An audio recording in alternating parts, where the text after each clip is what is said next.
Hello, and welcome to episode 3 of the Trip4ndF1all podcast. The name's growing on me, so I think I'll keep it. I'm getting back into this because it's crazy. It's been crazy. But I thought, hey, I need more opportunity to talk about F1. Just blabber on about F1. I will warn people that there will be a bit of background noise, maybe. My dog was playing with a Chewy toy before. I think she's leaving alone now, but there might be a few other things. I've got my door wide open, supposed to be looking after dogs. Maybe a few cuts as well. We shall see as well. Hopefully we can just get this done in one recording, but we shall see. Alrighty, but today's episode is the silly season special. Kind of like how South Park for a while had more specials than actual episodes. This is going to be like I'm back. It's a special. And maybe we'll do a bit more of that rather than a consistent, like even monthly schedule. There's some specials every once then, but I do want to get back in. But now, silly season. Even though it's not completely done, I don't think. I think based off as of today, Friday the 5th of August, which I'm currently recording it, I think we've got the last piece in place. We might see, there might be one more announcement, I think. But I was actually going to have to record this while the silly season was so incomplete until I was on the train back from work and I noticed there's been an announcement. Oh boy, I can't wait. But we will leave that to the end of the video.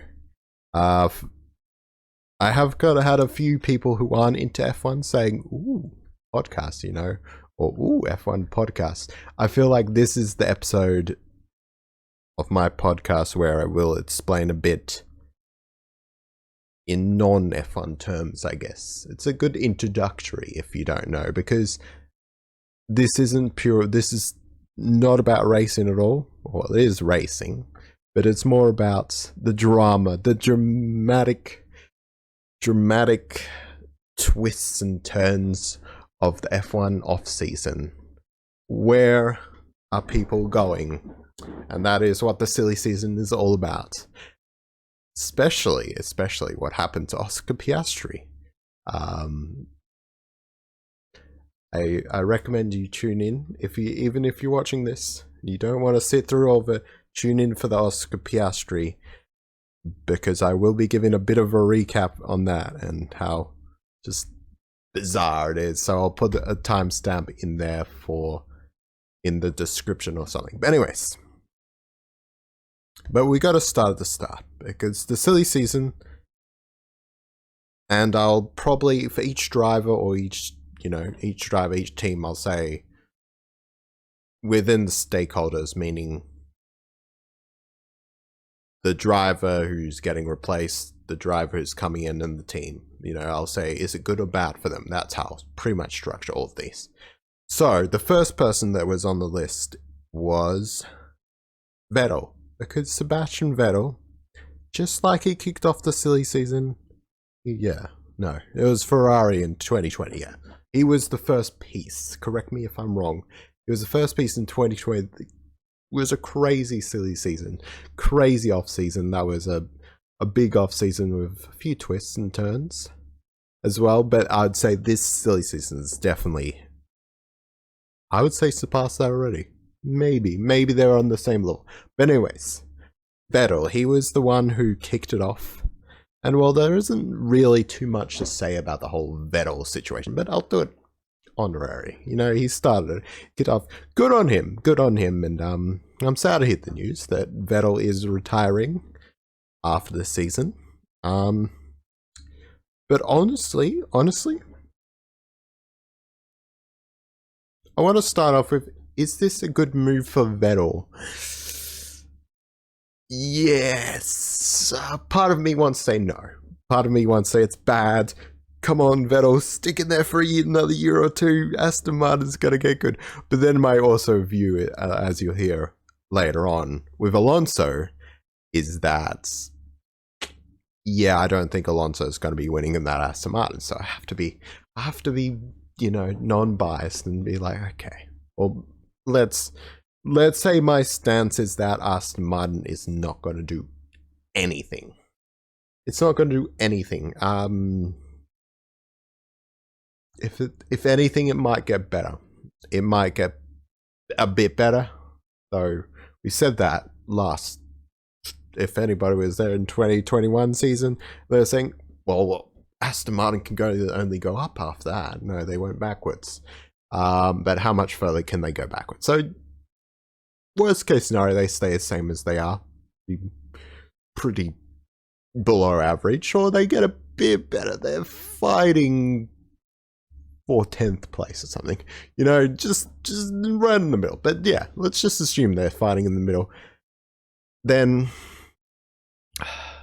I hate to say it, but yeah, maybe Sebastian Vettel did make a good decision, not just because he wants to explore more of life, and he said he loves life. Sebastian Vettel just loves life. He loves life. He talks about it, and he wants to do more. He wants to do more of his life. He wants to, raise his family, raise his kids, more. And so that's what he's going to do. And salute to him, But other than that, it's also, I don't think I expected Aston Martin to get better this year, and it didn't. And I don't think it's going to get much better next year, which could have been his final year, or maybe the year after. But I reckon he wants to be winning. He went to Aston Martin to somewhat redeem his legacy, and that just didn't pan out. But I don't think his legacy is ruined. A lot of haters are going to go, oh, remember Vettel's spent all that time losing in Ferrari and Aston Martin, he could only win with Red Bull. There's a lot of different reasons. Mainly that Ferrari is just a mistake. Ferrari's, there's quite a few opinions going on about Ferrari right now. I think that even Ferrari fans are going like, Mamma mia. But yeah, I don't think he was going to do much better, and maybe it is time to call it quits, because how many years does he want to go around in that shit Aston Martin?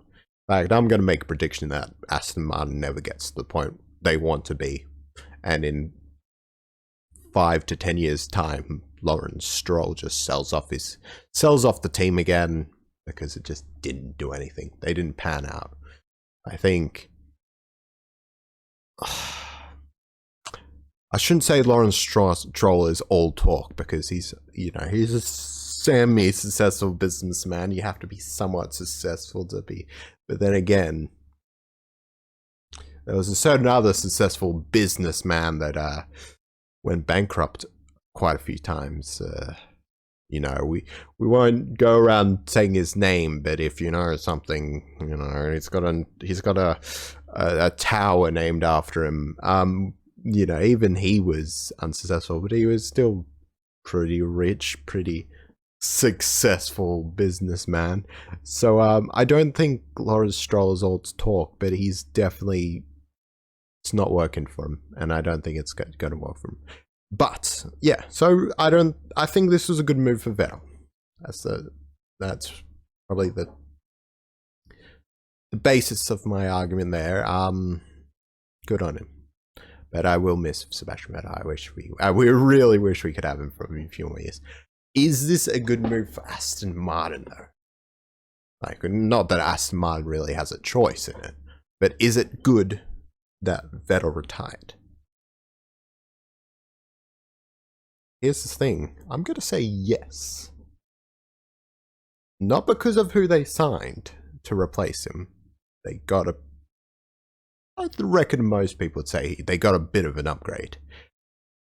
But I think it would be a good move because it frees up a spot for the future of Aston Martin, or it should free up a spot. Think of getting a driver like, I don't know, give Dragovic a shot. I really don't think Dragovic is going to do anything. I think he's lucking out on F2, you know, getting pretty lucky there. Maybe he'll go to IndyCar and do all right there. I don't think he's probably not an F1 car, but even then, you maybe think give the seat to Nick De Vries. Say, Mercedes will keep Nick De Vries as a seat warmer. Maybe then they get Nick De Vries permanently if Mercedes doesn't want him. Like, it's like, ah. And I'm saying this knowing that this didn't happen. I think we know who Aston Martin chose. But I think it would have been a good opportunity for them to go, okay, we're moving on from Vettel.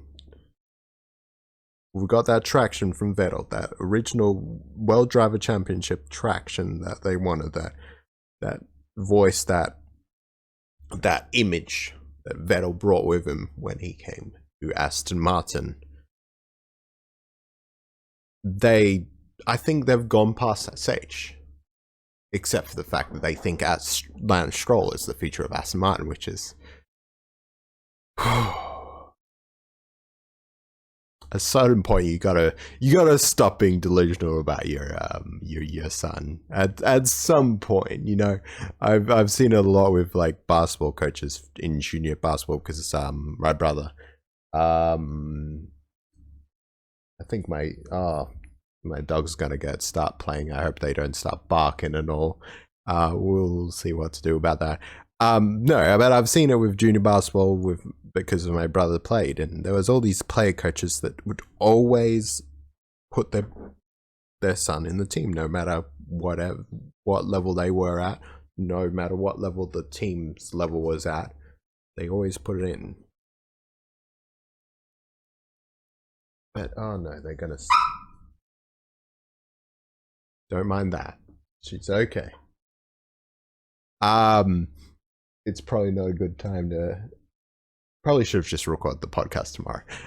Maybe there will be a bit more information. They're all good though. They're just playing. They're all playing. But yeah, and then I think my dad would always probably be a bit more hard on my brother, right? And the fact that you know, he acknowledged his skills and all, but my dad knew what my brother needed to improve on. You know, he knows what he's good and bad at, and I think that's more of a attitude that a lot of the parent coaches, I think I said play coaches, parent coaches needed to have with their children. Like, maybe my children isn't at the level that, they weren't parent coaches, but they were more like, a lot of them were, some of them were proper coaches who happened to have a son who is, you know, coming through. But anyways, a lot of them should, and I think at some point Lawrence Stroll needs to be like, look, Lance isn't a bad driver, but anyways, went on a bit of a tangent.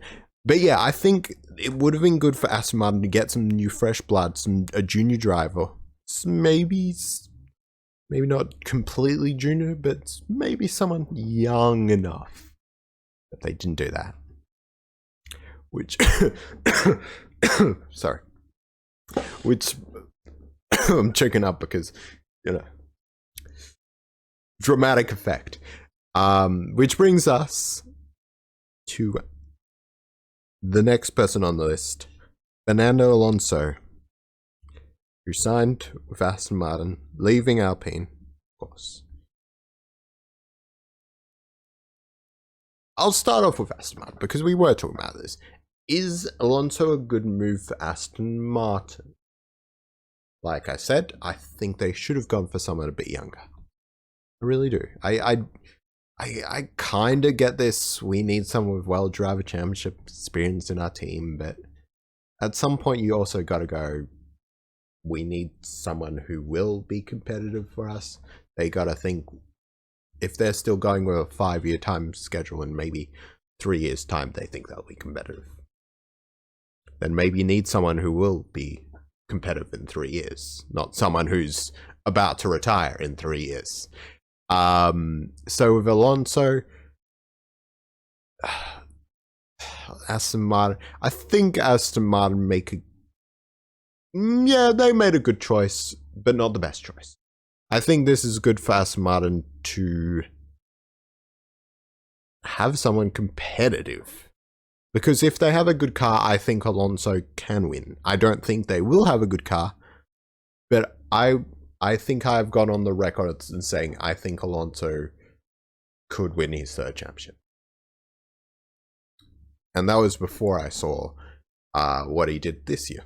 I think just based off this year, you look, he's had a bit of bad luck. He may not been at the top A game. He nearly got a podium last year, but still, I think he could win, at least win races if he has a good car. But I don't think Aston Martin's going to be that. I think Aston Martin, all right, middle of the line. Yeah, they made a good choice. Alonso, though. Is this good for Alonso? No. There's a lot of reports coming out that, Alpine's a bit toxic, and it's a bit of a toxic environment. But so are a lot of places. I think everybody's got a bit of a hatred going on for Alpine and McLaren. That has things fogging a little bit, including myself. Well, not as much. I'm trying to be a bit more calm about it. Is it good for Alonso getting out of Alpine in the sense of being a competitive car?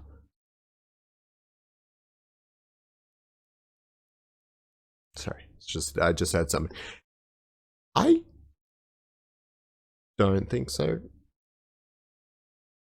I think, and a lot of people probably won't agree with this, that Alpine, I think in 1 or 2 years, could be winning races. I think they're getting better. Maybe they'll be the Mercedes always for quite a while, maybe until like 2026. There might be Mercedes, Red Bull, Ferrari, and maybe McLaren. Maybe Alpine will never break it in. But I think Alonso had a better chance of winning at Alpine. I understand that it wasn't really his choice, but at some point you got to go. Oh, they're playing. The dogs are playing.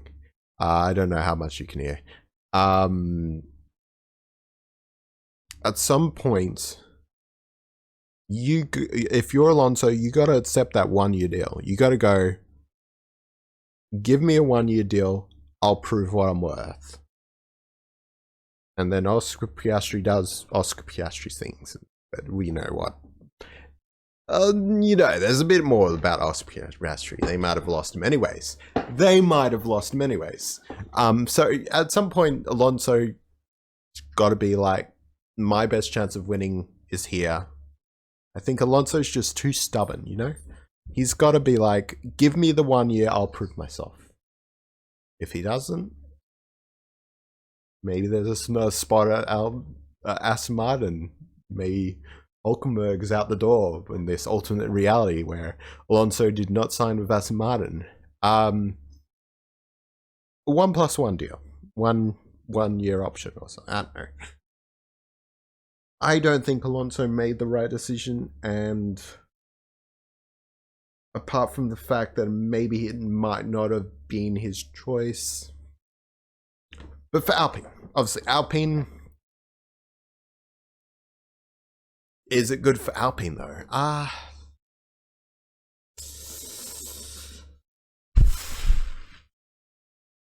Getting rid of Alonso is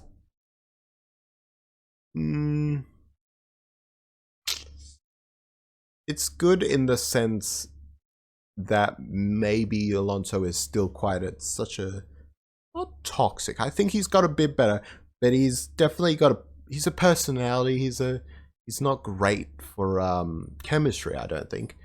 You got that out the door. I think, for example, I don't think Otmar and Alonso being on the same terms as good. And you know, I think it's the same thing with why they sacked Cyril.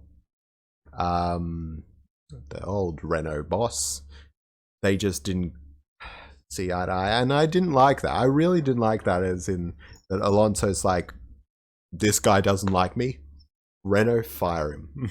Or Alpine, fire him. Fucking going like, you're fired. Someone just doesn't agree with Alonso, and it's like, out the door. And they just walk out. I would imagine a lot. I don't know. There might be a few more people that Alonso is fired. But I think it's bad in the sense that Alonso's your best shot. I think, look, I understand you have a driver on the sidelines, but there were options to stash that driver away. If we're looking at the situation where Piastri, it's all good, Piastri is fine, you know, Piastri's like, I'm going to stay at Alpine, give me a seat for a year or two, and I'll drive that, even if it's a Williams, if he's alright with that. Then I think they're better off keeping Alonso for even a year or 2 years.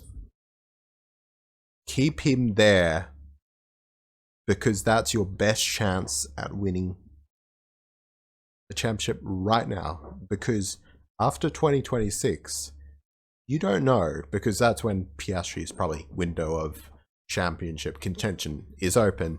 You don't know if the regulations are going to suit your car. If you've got a competitive, I mean, good on them if they 2026 they're now the best or second best team after the new engines, I believe.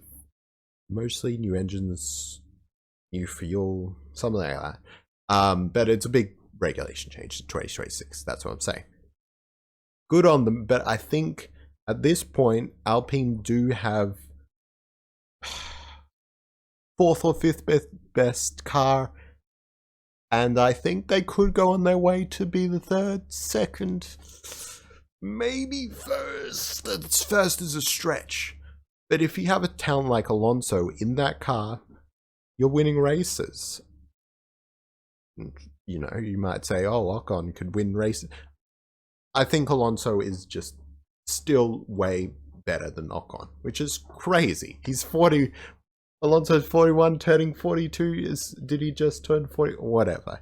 He's in his 40s. He's still racing like someone who could win a third world championship. I don't know why I'm praising him so much, because I feel like my hope in that he's become a better person is kind of evaporated as I've heard the rumors, and he does this. He goes off and signs with Aston Martin and goes, you know, and then we're hearing, and Otmar's also not happy with him, which makes me think definitely not a saint. He might be a better teammate, but he's still not a saint. Anyways, I gotta admit, I do like a bit of Alonso. But no, I think Alpine made a mistake in that capacity, that they threw away a championship contender driving. You've got a future with Piastri, of course. But is that future guaranteed? Which is where I think they, you know, were worried. I think, for me, it was probably damage control that they made the decision, right? They were like, okay, what happens if we loan him out? What happens if we loan him out to Williams and he likes it at Williams? Oops. What happens if we loan him out to McLaren? They probably weren't going to loan him out to McLaren because they knew they would have lost him. That's kind of what happened anyways. But they wanted to loan him out to Williams because, like, put him in a Williams, he's not probably not going to be like, I want to stay at Williams, unless Williams make a big comeback. We'll see. I think they're on the rise, but I said that about this. I thought they would be a midfield team, and I think that's one of the predictions I made. Sadly, no. But I feel like Alpine just should have kept Alonso. They should have kept Alonso. But I understand the damage control. I understand they were thinking there's probably someone in there that was doing a risk analysis and all of this, and they were thinking we can't hold on for Piastri too long. I don't think because of Piastri himself. I think if it was just Piastri, I think Piastri would be a pretty passive guy in battle. It's like, okay. You know, he seems nice. He just seems like, you know, you go, Piastri, you're driving Williams. It's like, okay.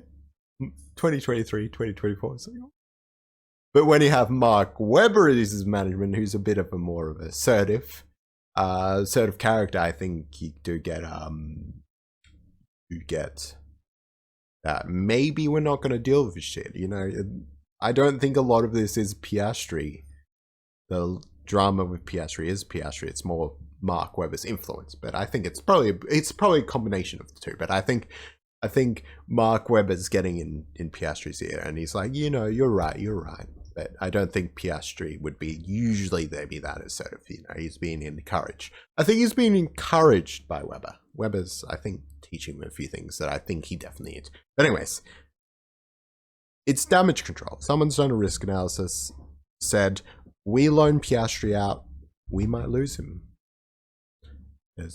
I don't know who would do that risk analysis, but I think you gotta think there's at least one person dedicated to looking at these, like, maybe not, I wouldn't say it's a market analysis, but they're doing projections and they're going like, maybe we'll lose Piastri, we gotta be careful. And I think that's probably, they said, we can only give, then that's probably why they said one more year for Alonso, and they were pretty much, they weren't going to give him 2 years, which I think they should have given Alonso 2 years. But I understand if you've got that risk analysis in and they come back to you and say, we don't think Piastri's going to stay. We don't think Piastri's going to stay. But speaking of Piastri, we got to talk about Piastri and his big move. This is the part you're going to be tuning into if you are not an F1 fan. Because, and let me get this up. Let me get the tweets up, because it's a big Twitter thing. I know there's a few people who don't like Twitter, but this is one of the places where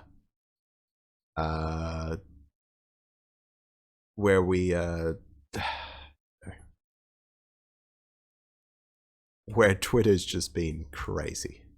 So let me get the timeline events for you guys, because I think there's a few people here who haven't either caught up or, you know, not big into F1. This is crazy, just a roller coaster. Okay, so August 3rd. So let's just say this is August 2nd in European times. Maybe it might be August 3rd. So on August 3rd, right, Alpine announced their main driver lineup, which is 2 drivers, for anybody who doesn't know. Again, I'm explaining this to maybe a few people who aren't big into F1, but most of you should know. Just assuming anybody is even watching this. Shout out to you guys if you're watching this. I just enjoy talking about F1, even if no one gives a shit about this. It's fun for me, so that's the main thing. On August 3rd, or at least August 3rd my time, Alpine announces their driver lineup. Their driver lineup for 2023. Their main 2 drivers. And they say, and this is a tweet, there was a press release as well, so a more formal announcement, that Esteban Ocon and Oscar Piastri would be racing for them in 2023. Or so they thought. Because later, Later that day, Oscar Piastri says on Twitter and Instagram, you think he would make a glad to be racing for Alpine F1 next year, right? I'm super happy to have this opportunity, you know, grateful for the Alpine team over the last 4 years, because he's been with the team in the sense that they have mentored him and they've given him the pathway. He hasn't been with obviously the team. He was a reserve driver this year. He's been a reserve driver this year, and he should continue to be a reserve driver for the rest of the year. Just thankful that they've given him this opportunity. But a few hours later, as soon as he woke up, because they did it overnight, so instead of saying, "Hey Alpine," or "Thank you Alpine," so instead of Oscar Piastri saying he is so grateful for the drive, so grateful for the opportunity, and he's happy to get started next year, he has tweeted out that Alpine didn't even sign him. That they didn't sign him, that he's not driving for them next year. He tweeted this out and put it on his Instagram that he will not be driving for Alpine next year. No formal press release for him, just a simple tweet and Instagram story post saying, "No, I have not signed anything." So what Alpine have basically done is they've put out this press release because they think they've been contractually in the right to just announce him. Because again, he was a reserve driver. They've gone on the presumption of saying, "You're our reserve driver. We can just promote you at any time. You're currently our reserve driver. You're the next one up." Except they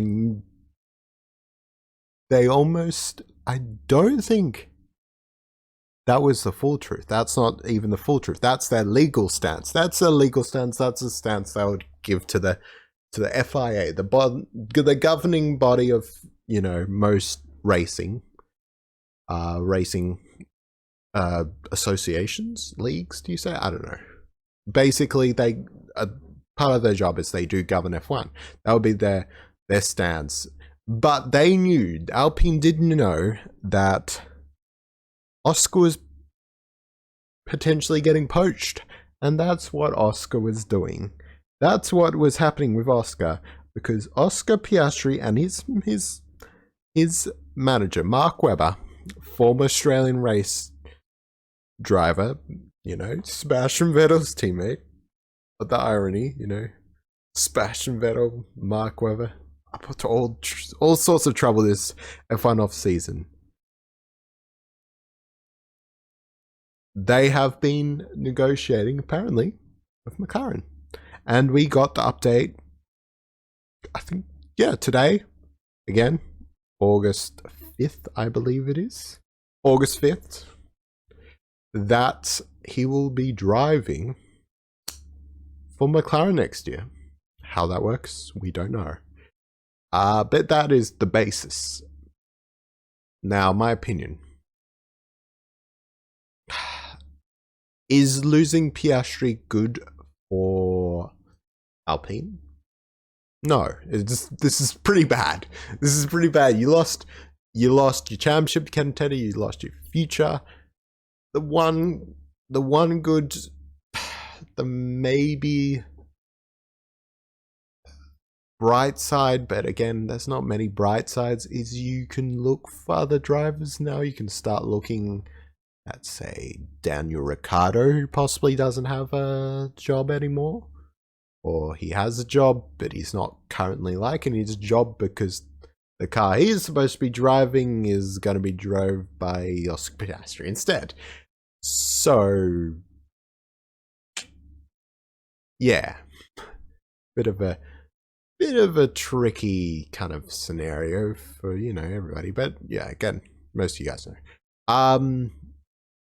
Most of you guys know the whole scenario. But if anybody doesn't, again, or anybody who's new to F1, doesn't know a single thing about F1, there you go.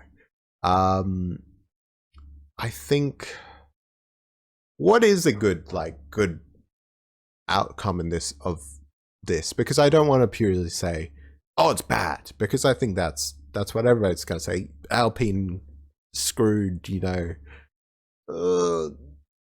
and the fact that Zhao Guanyu, I'm probably saying that wrong. I'm so sorry. I'm sorry. So sorry. Guanyu.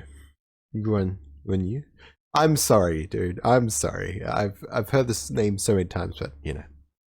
Anyways, even he left. He left. He was him being a former Alpine / Renault Academy driver. He's full out said, I'm happy I'm left. So you've lost 3 drivers about 12 months. In 12 months, 3 drivers who aren't coming back. That's probably worst case scenario for Alpine. And there's also the fact that your other driver, Esteban Ocon, he's still got some Mercedes ties. And if I'm not mistaken, let me just check. Esteban Ocon's manager, is his manager still Toto Wolff? From what I can see, yes. Yep, Esteban Ocon is still being managed by Toto Wolff, who is obviously the team head, the team boss of Mercedes. So he's still got those ties. Now you're also thinking, could Ocon leave for Mercedes once Hamilton retires, you know? I think Ocon's pretty set with Alpine though.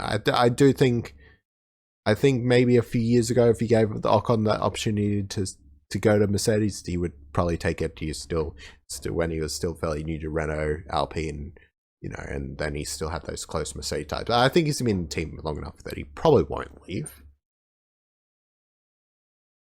But there is that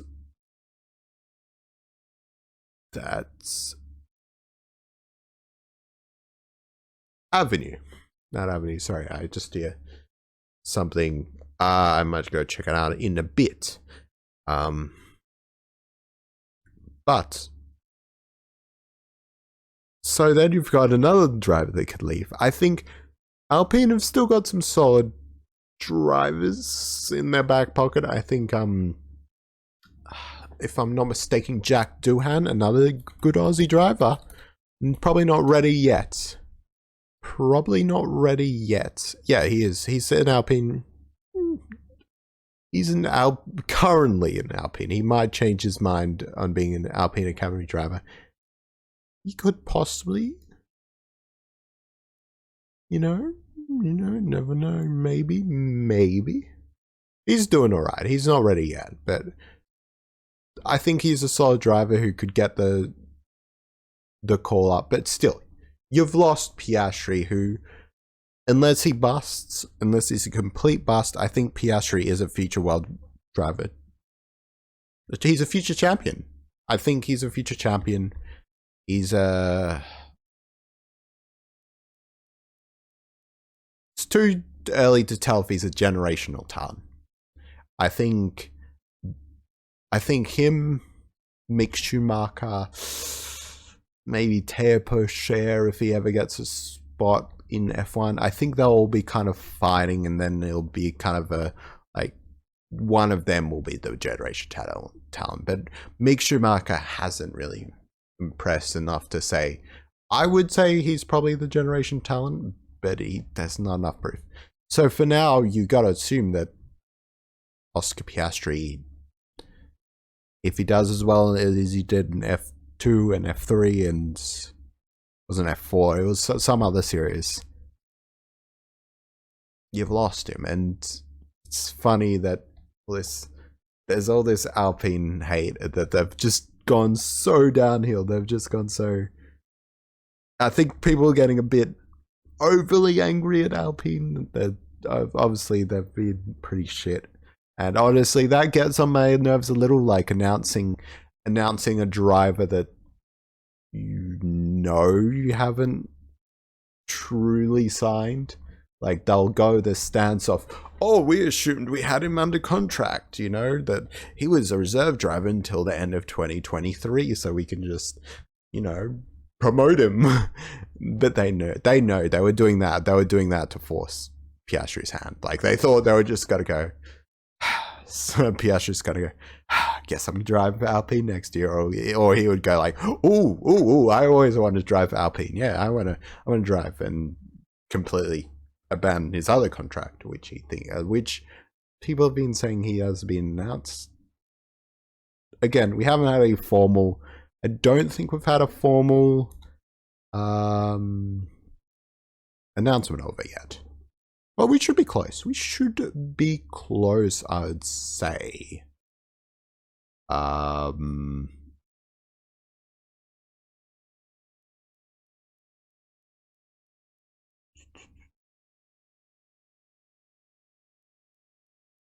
I think almost the F1's unofficially confirmed it, but they can't get the.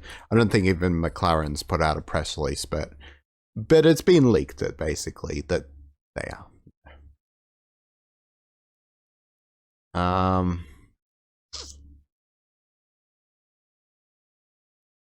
But yeah.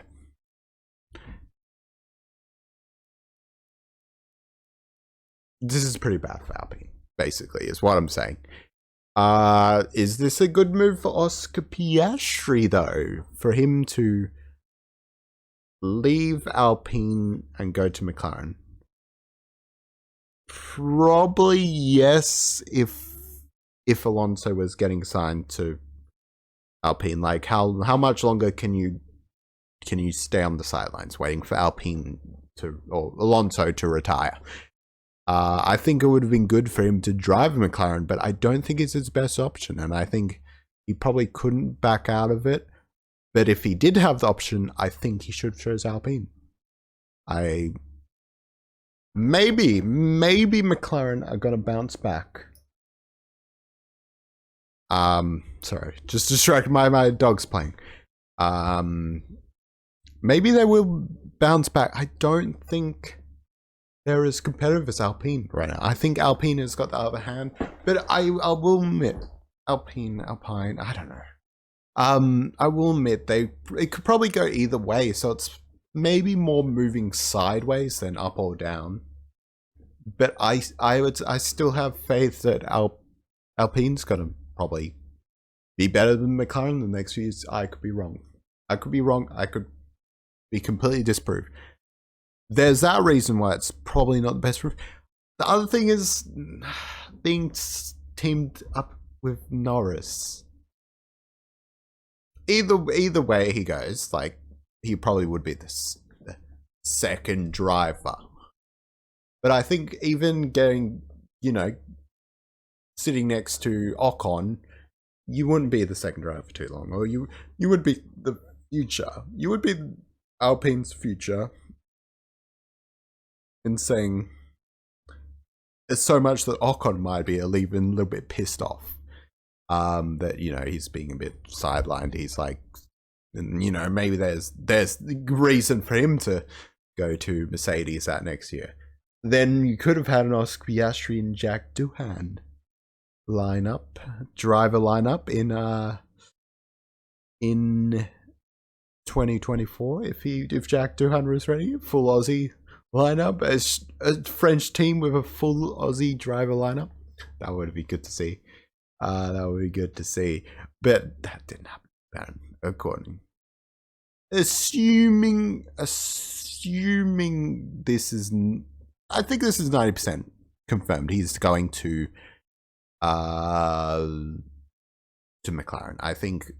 I believe the rumors that the FIA's contract recognition board, the official FIA board, has reviewed it and said, yeah, McLaren's all in the clear.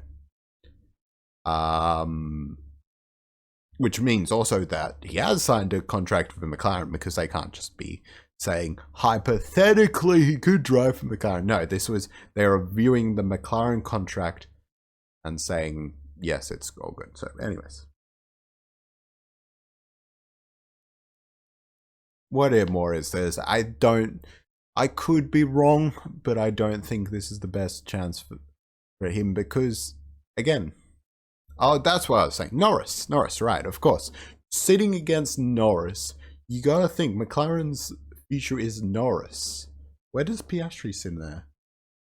Where do you have both of them be the future and then like have a solid 1-2 pairing? Yeah, maybe. But I don't think Piastri's gonna get the care that he deserves, or the mentorship, the development he needs in McLaren. When you're already focusing on Norris, you're focusing on both, unless McLaren are going to go, which wouldn't surprise me, because I feel like McLaren haven't been the greatest so far. Zach Brown's being a bit dodgy that they're going to push Lando Norris to the side and say, Lando, you're a good driver, but here's Oscar Piastri, a generational talent. We're going to focus all on him. I think even before this, I was thinking maybe Norris might leave McLaren. Where would he go? Maybe Mercedes. Maybe Ferrari. But I don't know. Maybe the future of Ferrari, I think, is sealed a little for a while, so we don't know. But anyways, anything could happen. Unless they go Lando Norris out, Piastri's our new golden boy, which wouldn't surprise me, especially if I think Norris could leave. But if they are sane and they're full on board of Norris, where does Piastri sit in that team? You know, he knew where he stood with Alpine. They'd been fostering him for like 4 years. They had seen all his talent, and they've been mentoring that talent, and they promised him the keys to Alpine. However,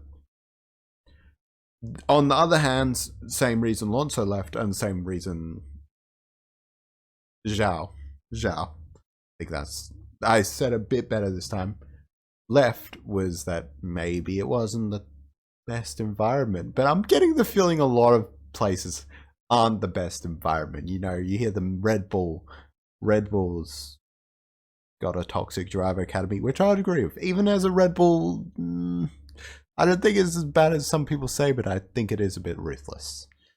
That's how heavy you have to be sometimes. I think it is a bit, I don't know, the people at the top of Red Bull, even though I love Red Bull, I don't want to put into words because I don't want to hate on them, but yeah, no, there is some problems over there. Ferrari, of course. Ferrari treat their drivers terribly. I'm sorry, Ferrari. Even Ferrari fans are getting the hang of this at this point. You know, they ruined Sebastian Vettel. They're ruining Charles Leclerc, and I think I'll make a prediction about Charles Leclerc in hopefully the soon. Way too early predictions of it podcast episode that I will release after this sometime. Maybe not this weekend, but maybe the next weekend or sometime. But you know, I'm gonna release that something. Anyways, where was I going with that? I don't remember. I went on such a tangent. Yeah, the Ferrari. Oh, yeah. Everybody's kind of, every team, McLaren's getting a bit of shit. McLaren's getting a bit of shit. Alpine's getting a bit of shit. Aston Martin, you know. All you need to know is Lawrence Stroll with Aston Martin. I'm sorry, Daddy Stroll. I'm sorry. But you know, we all know about Lawrence Stroll. We don't need to say anymore. I don't know. AlphaTauri is again on the same Red Bull umbrella, although Franz Tost, I think, is a bit better than a few of the guys at Red Bull. There's a few teams that like no one cares about that, like, oh, not Mercedes. I think as much as I don't like Mercedes, just because of how much they're dominating, there's not a whole lot bad you can say about Mercedes right now. Maybe Toto. Toto's but it's the same thing with Christian Horner. It's like both team principals aren't great. And I will say that about Christian Horner, even as a Red Bull fan. Christian Horner, sometimes just a little bit. And same thing with Toto Wolff. But yeah, no, I think that's the problem. I'm seeing a lot of places. Maybe even you might say Haas is decent enough. Haas is a decent enough place to be, except it wouldn't be when Mazepin was in one of the seats. But anyways, that's gone. That's good. That's good. Yeah, maybe that's, I don't know. I don't know how much you can really bring in the whole, this team's bad, this team's got a toxic culture. Maybe it's good to get out of that toxic culture, but or the other 9 teams on the grid also have a toxic culture? Because it's seeming like that as well. They've each got a little bit of toxicness in their own way. And I think it's a bit of a more drive preference of, do I prefer this toxic environment over this toxic environment? It's kind of a bit like work sometimes. It's like, well, I don't really want to work for any of these people, but who would I want to work for the most? Who would I want to slave away 5 days of my week every week for? I suppose that one's all right. That one's the best. No, you should be passionate about your job, but yeah, no, it's this thing of 5 days, 5 out of 7 days. That's a big commitment or whatever. It's a preference. It's probably personal preference, in that good on Oscar Piastri if he thinks that McLaren's a better environment for him to be.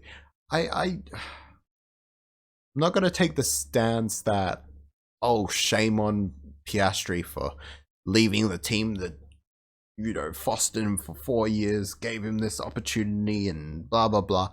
I do think it's a bit not great. And I think that's probably Mark Webber's kind of pushing him. I think without Mark Webber, Piastri might have taken that Williams seat. Maybe be a bit disgruntled that he's driving in a not so great car. But I do think Williams has got a decent culture now after, all the ownership. And I think they're on the rise, or at least not doing terribly. I don't think they can get any worse, for example. But still, maybe it's not the best. It's probably not the best place for Piastri. But yeah, whatever. I don't know. It's all crazy. I'm still trying to absorb it because, I found out a few days ago about all this Piastri thing. It's like, whoa. Whoa. I was in the train reading about it. I was like, whoa. Whoa. It was crazy. Like, just wait, because I wasn't awake when this all got down. This probably went down like 4 a.m. my time.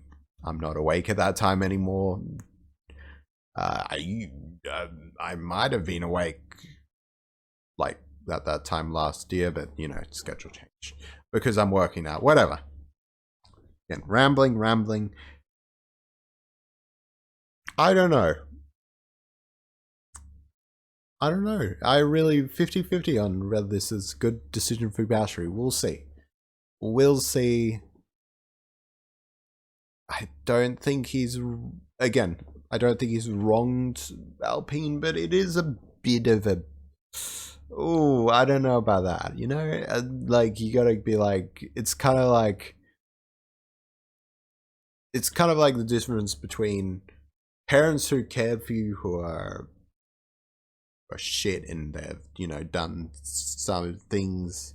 It's probably really bad and controversial take that you definitely want to leave, because even though they have taken care of you, they did birth you, they whatever, they've done some other shit, and it's like, okay, I need to get away. Versus parents that maybe have been a little shit, and you know, maybe there've been some times when you haven't seen eye to eye with them, but overall they have taken care of you and they have gave you what you need. And there's a bit of a rough patch with them, but at the end of the day, they're still your parents. It's the difference between that, and I think with Piastri, is it really I need to run away from home,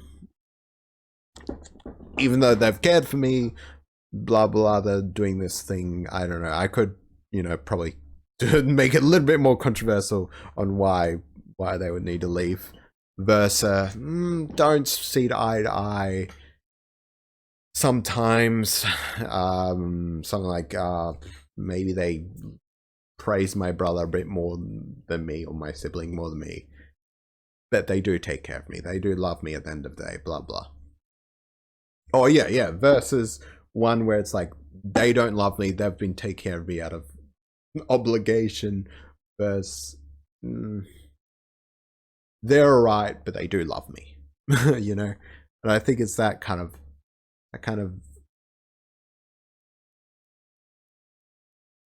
ambiguity, I guess. I don't know. But whatever. I don't know. 50-50 with Piastri. Is this a good for McLaren? Or, again, I said that with McLaren. Where does Piastri sit?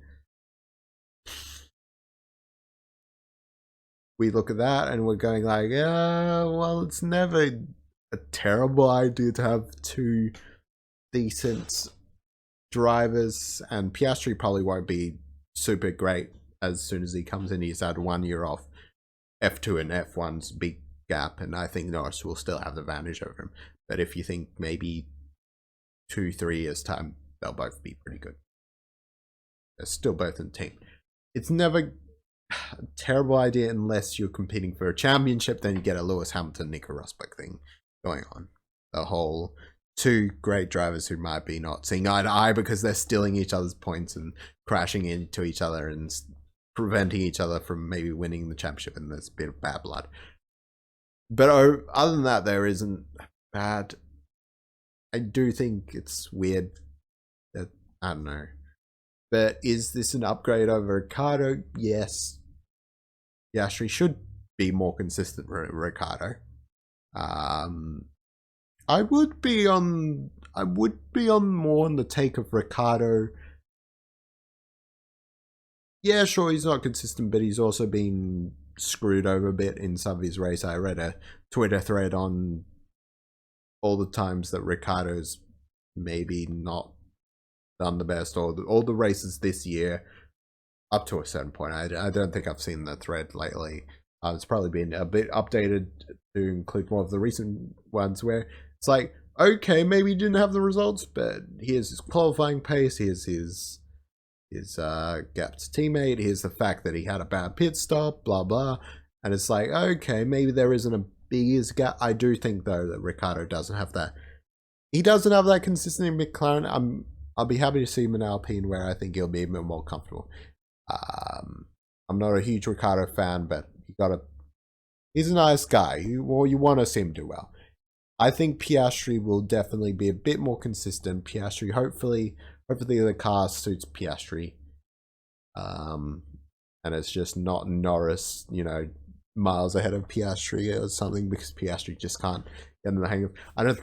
I think the difference between that is Ricciardo's more of a driver who's, I think, been on record as someone who can't adjust to cars, who likes a specific sort of car. I think that is the problem with Ricciardo. Piastri should be able to adapt a bit more, I think. He's probably shown a bit of adaptation. Obviously, the fact that he won F3 in his first year, F2 in his first year, whatever. 3 titles in a row. Could be 4 titles. Could be 4 titles. I think Piastri should be out of DAP, so yeah. It's probably a... I think Piastri is probably an upgrade because now you have 2 potential future drivers. If one of them goes wrong, at least you have the other one, you know, or if you have both, you still have 2 solid drivers that will help them, and especially will help them if they are fighting in the midfield for the next few years, for example. And even if they're not, I don't know if McLaren will be a top team ever, really. Like, maybe they might break into top 3 again, but I don't know if they'll be on the top again. We'll see. I'd say this is good for McLaren. I would say this is good for McLaren with a few exceptions. A few... okay. I don't want to comment on Ricciardo, whether, you know, it's a good, bad Ricciardo, but I mean, let's assume Ricciardo's leaving McLaren and he decides to go with Alpine, the hypothetical. Is a move good for Ricciardo? Yes. Yes, I think he would probably be a bit better than Alpine, get another extra 2 years instead of 1 at McLaren. You know, a bit more time in the sport because, you know, his time's coming to a close, I think. Sadly, I think if he was still doing well, he could, you know, drive quite a few more years, but, you know, he's dropped off a bit. I think maybe it's just the car, but I do think he's approaching the end, which is a bit of... maybe a few years off schedule. If his schedule is drive until he's like 36 or 37. It can't. In fact, Daniel Ricciardo, I do know he's surprisingly old. I think he's... I say that, he's in his 30s. He's not that old. 33. So, yeah, say 36, 37, still 3 or 4 years versus 1 or 2 years. This is assuming he decides. Then, in fact, he could go straight to IndyCar if he wanted. He could go straight to, I'm done with F1. It's all cool. I don't want this. I've got an excuse to leave F1. I'm going to leave F1, you know? And just go, I can do other things until I'm like 40 years old or something, you know? He could get started on his IndyCar career. I think he even said he might want to drive NASCAR, which would be a weird swap for him, driving around in circles. But yeah, no. If Ricciardo's out, I think this is good for Ricciardo. Surprisingly, you never want to lose your seat, but I think it will be good for Ricciardo.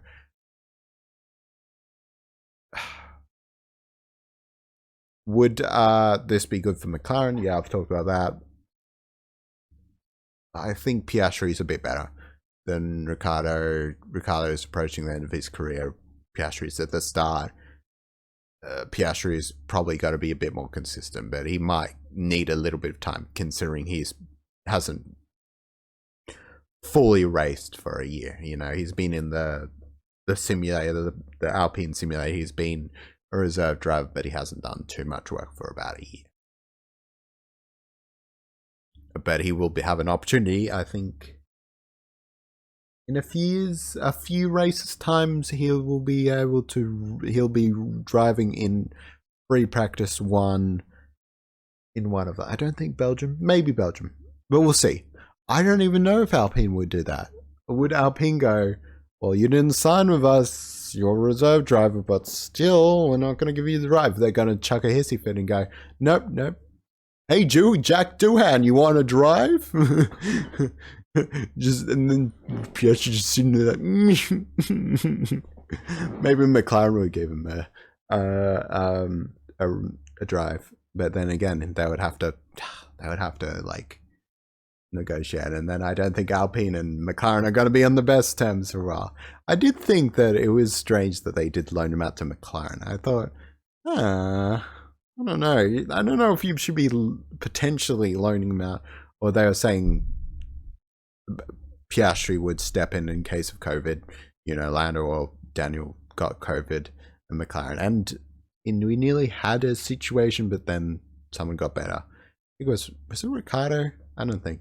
Yeah, it might have been Ricardo, it might have been Lando. They got better. I was like, oh, we could have had an opportunity to have Piastri. It was like, good on them for getting better, obviously, duh. You know, but I wish they maybe had symptoms or an injury, whatever, for a little bit longer.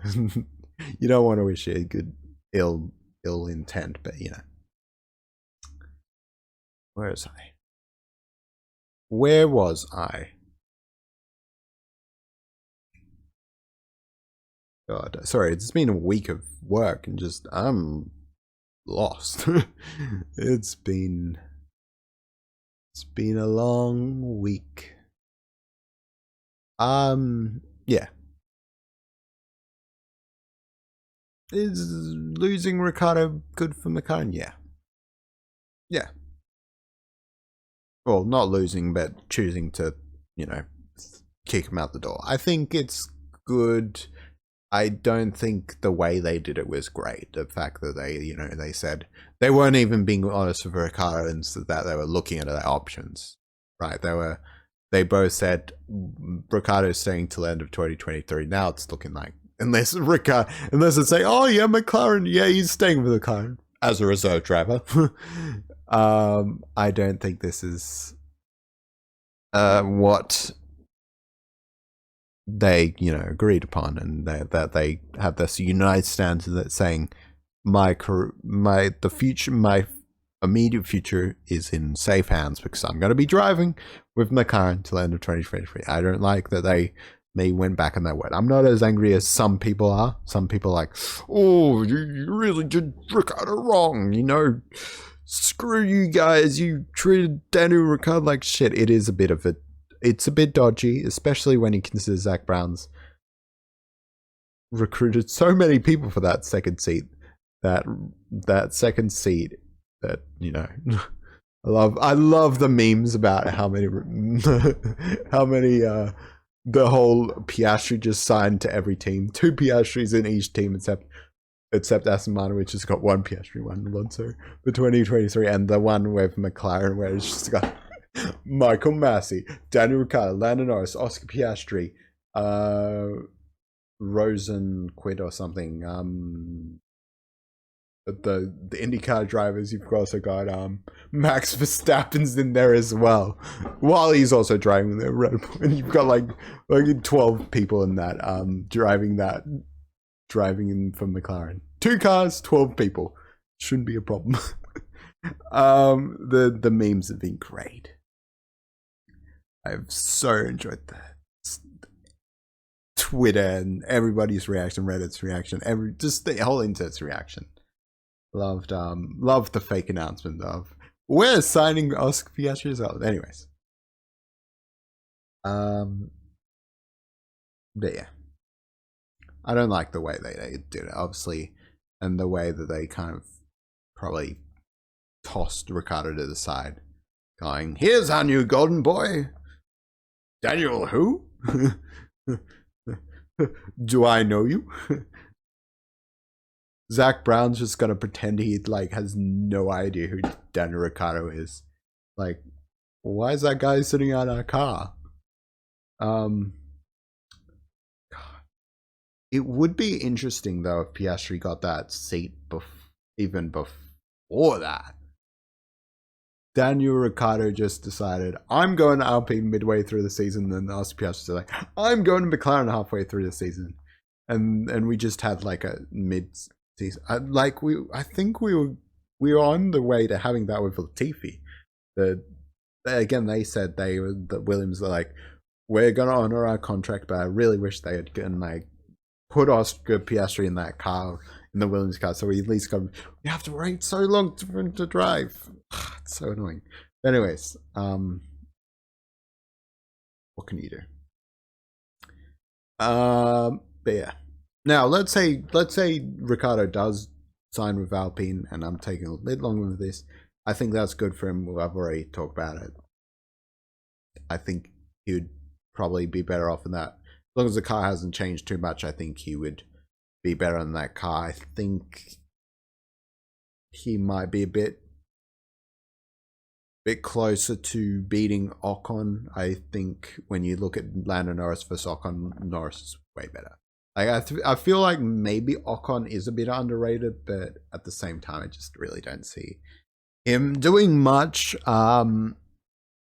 In the same way that I think maybe Pierre Gasly, especially after this not great year of his, is maybe a bit overrated at this point. You know, should he be in contention for people like the Alpine seat? Maybe not, because honestly, what has he done this year? You know, maybe some people will be like, "Oh, he's had plenty of bad luck. It's not his fault." You know, I don't know. I actually don't know why Gasly's just dropped off, and I don't know why. I'd love to know if that's his fault, or it's like more of a purely Yuki Tsunoda's doing way better than this year, or I don't know. Something's happening with Gasly. I don't know. Anyways, I think it would be good for Alpine to get Daniel Ricciardo in that car and, you know, maybe have a good 2 years of Daniel Ricciardo where he could get a podium, not be the Alonso, basically. Alonso's on a different level to Ricciardo, even with Alonso being like 41, you would think, at least Daniel's a bit younger. No, I think they then obviously Alpine would be better off with Alonso. They knew Oscar Piastri was leaving. They would probably just be like, "Oh, Alonso, we lost our main guy. Here's a 2 or 3 year contract." And Alonso's like, "Well, I'll take it," and blah blah, yeah, whatever. That didn't happen. I don't think Ricciardo is at the level of Alonso, but it's not. If Ricciardo did go, and again, they might do something different. They might, you know, say Gasly's going there, or who else could go? Who else could go to Alpine? Albon's locked in with Williams. I don't know. It'd be funny if Alpine decided, "Hey, Pato Award, hey, Halu or something." I can't remember what the other guy was, but yeah, one of the IndyCar drivers like, "You got enough, sir? You got a super license?" coming and kind of does a revenge on McLaren. That would be funny. That would make silly season even crazy, but I don't think that's going to happen. So I think it's probably Ricciardo with Alpine. If all the rumors are true, and then, you know, Alpine are okay with Ricciardo coming back, which Alpine have said that the door's open. The door's open. I do think that's probably the most likely. But again, weirder things could happen. People were expecting Daniel Ricciardo to be in that Aston Martin, or maybe them to sign anybody but Alonso. There's a few people who were actually predicting Alonso even the start of the year, which I wouldn't have picked. I think, yeah, and you know, you wouldn't have looked at Aston Martin and go, "Oh, Alonso really wants to be there." No. Anyways. But I can't talk about much on that. That's just rumors. But yeah, I think that's the silly season pretty much so far. It's just been crazy. Anyways, I've got to finish up this podcast real quick. We're getting a bit time close, and my dogs are getting a bit loud. So it's not the best time to be recording. Anyways, thank you. I will be doing a way too early predictions episode soon. I'll let you know when that. Hopefully in the next few days I should upload this. Again, I'm recording this on the Friday. Will hopefully that nothing's too much happens between now, and I think most of the big stuff's happened that won't, you know, disprove any of what I'm saying, or, you know, I don't think there's too many twists and turns currently. I think I've got most of it. I don't think anything will really, I won't need to do some edits to say Trip from the future here. No. But yeah, thank you for listening. Thank you for watching. I haven't really done the listening thing yet. Thank you for watching, I guess, if you were just listening, having me in the background. If no one was watching or listening, thanks me for being able to talk about F1 for about 2 hours. Jesus Christ. I love F1. I hope you guys love F1 too. Yeah, I'll be back soon. Thank you for tuning in, and feel free to subscribe if you want to hear more. or whatever. I think at this point it's only going to be on YouTube, but maybe in the future this will also be on Spotify. Follow me, I don't know. We'll see. Maybe I'll upload my previous podcasts. But anyways, for now, take care and stay tuned for my next episode hopefully soon. See ya.